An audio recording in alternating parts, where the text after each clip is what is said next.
चंद्रशेखर रावण की बुद्धि बिल्कुल भ्रमित हो चुकी है, वो भ्रष्ट आदमी है। जल्द ही इसके ऊपर एफआईआर दर्ज करवाएं और मानहानि का दावा करके इसकी लोकतंत्र जो लोकसभा सदस्यता उसको भंग करवा के और इसको समय रहते जेल में ठूसने का काम करें। चंद्रशेखर रावण की मानसिकता और बुद्धि ठीक नहीं है, वो हो गए हैं पागल और उनको सही पागल इलाज खाने में होना चाहिए।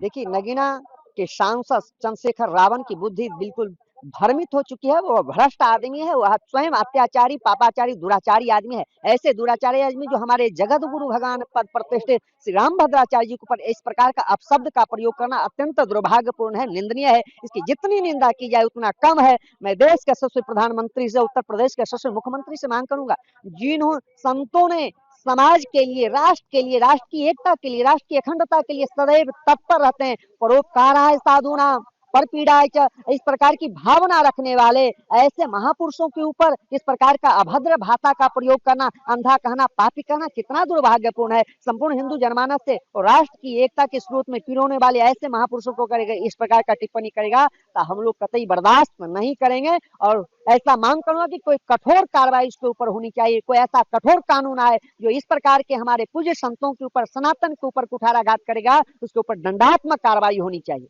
चंद्रशेखर रावण जो नगीना के सांसद हैं, जब देखिए बिना मन और मेहनत के कोई सांसद बन जाता है और लोकतंत्र में चुनकर चला जाता है तो वो सिर्फ फ्री का खा के और अनाप शनाप बकने का काम करता है। ऐसे नगीना के सांसद जो लोकतंत्र में चुन के आए हैं और जो लगातार जो है साधु संतों का, हिंदू समाज का अपमान कर रहे हैं और मनुवाद का नारा दे रहे हैं, मनुवाद का विरोध कर रहे हैं। अब मनुवाद मतलब समझिए जो मनुष्यता से मिली जुली होती है, मनुष्यता को साथ में लेकर चलने वाली होती है। ऐसे राक्षसी प्रवृत्ति को जो राक्षसी बढ़ावा दे रहे हैं चंद्रशेखर रावण का मैं खुले तौर पर विरोध करता हूँ और सलाह देता हूँ कि किस प्रकार से ये, किस संक्रमण के माध्यम से इनका मानसिक संतुलन खराब हो गया है, कौन से रोग से ये संक्रमित हो गए हैं, इसकी जल्द से जल्द जांच करवाएं। और रही बात हमारे रामानंदाचार्य जगत गुरु स्वामी रामभद्राचार्य जी महाराज जी पर, इस प्रकार से अगर लगातार अभद्र टिप्पणी करेंगे चंद्रशेखर रावण तो हिंदू समाज चुप नहीं बैठेगा। अगर हम लोकतंत्र में इन्हें चुनकर भेजने का भी काम कर सकते हैं तो अनर्गल प्रलाप करने और नाजायज टिप्पणी करने के जुर्म में इन्हें सड़कों पर दौड़ाकर पीट भी सकते हैं। इसलिए शासन और प्रशासन से भी निवेदन करेंगे कि इनके ऊपर त्वरित कार्रवाई हो, निष्पक्ष कार्रवाई हो।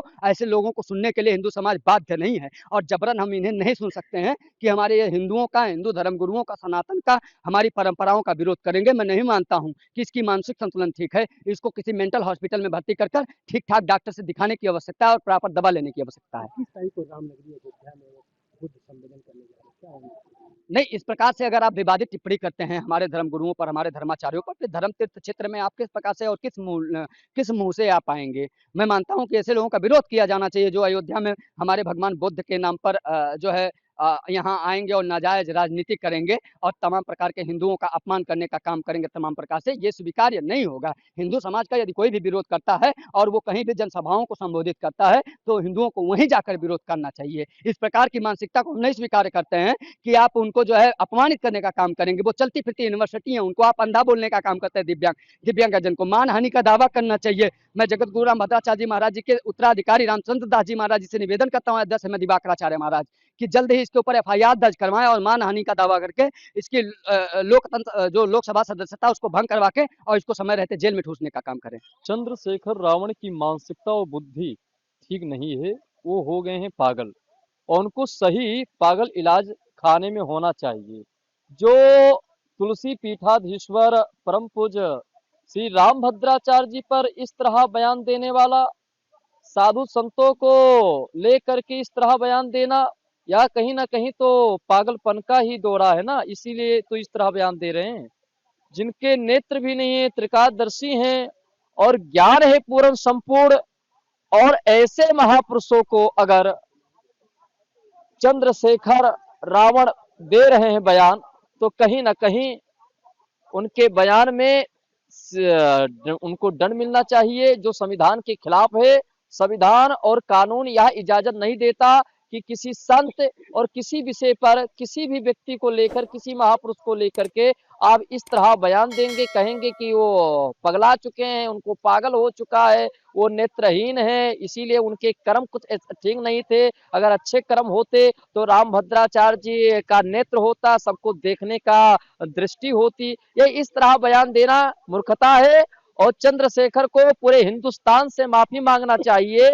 उनको समझना चाहिए कि इस हिंदुस्तान में रह करके साधु संतों का सम्मान नहीं, साधु संतों को लेकर के उठपटांग बोलना कहीं ना कहीं पागलपन का दौरा है। उनको इलाज कराना चाहिए।